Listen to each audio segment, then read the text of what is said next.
Israel के प्रधानमंत्री Benjamin Netanyahu का बड़ा बयान सामने आया है। उन्होंने कहा कि कतर में रहने वाले हमास के नेताओं को खत्म करके ही जंग को रोका जा सकता है। नमस्कार, मैं हूं आपके साथ आयुषी गुप्ता।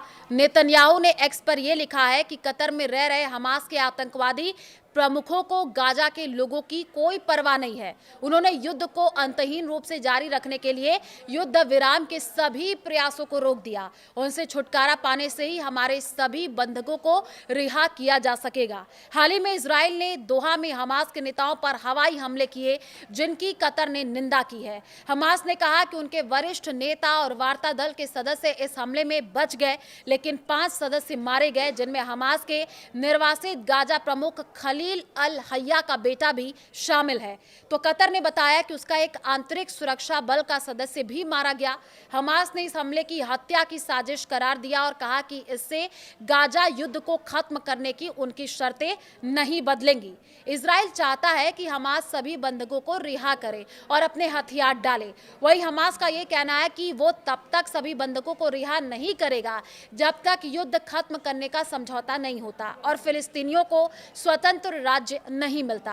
इजराइल ने, आपको बता दें, कि पूर्वी लेबनान के बेका और हरमेल जिलों में हवाई हमले किए, जिसमें कई लोगों की जान चली गई। इजरायली सेना ने दावा किया इस हमले में हिजबुल्लाह के सैन्य ठिकानों को निशाना बनाया गया। हालांकि हिजबुल्लाह ने कोई प्रतिक्रिया नहीं दी है। आपको बता दें कि इजरायली ड्रोन ने हिजबुल्लाह के एक सदस्य पर हमला किया था।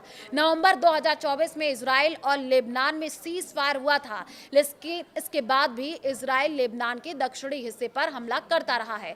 तो इजरायली फाइटर जेट ने, आपको बताएं, कि सीरिया के एयरफोर्स बेस और सेना के कैंप पर भी हमले किए। Syrian observatory for human rights SOHR के मुताबिक इसमें किसी के हताहत की कोई सूचना नहीं मिली और इन हमलों को सीरिया के विदेश एवं प्रवासी मंत्रालय ने देश के संप्रभुता का उल्लंघन बताया।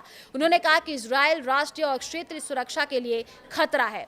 सीरिया और इजराइल में 1974 में सैन्य वापसी समझौते के तहत एक दूसरे पर हमला न करने की सहमति बनी थी, लेकिन पिछले साल दिसंबर में सीरिया के पूर्व राष्ट्रपति बशर अल असद के पतन के बाद से इजरायली सेना लगातार सीरिया के सैन्य ठिकाने और इंफ्रास्ट्रक्चर को निशाना बना रही है।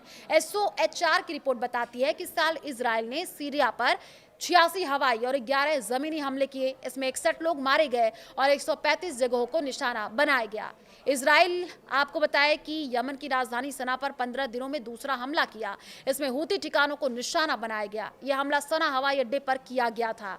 तो इससे पहले 28 अगस्त को इजराइल ने सना पर हमला किया था, जिसमें हूती प्रधानमंत्री अहमद अल रहावी समेत 10 लोग मारे गए थे और 90 लोग घायल हुए थे।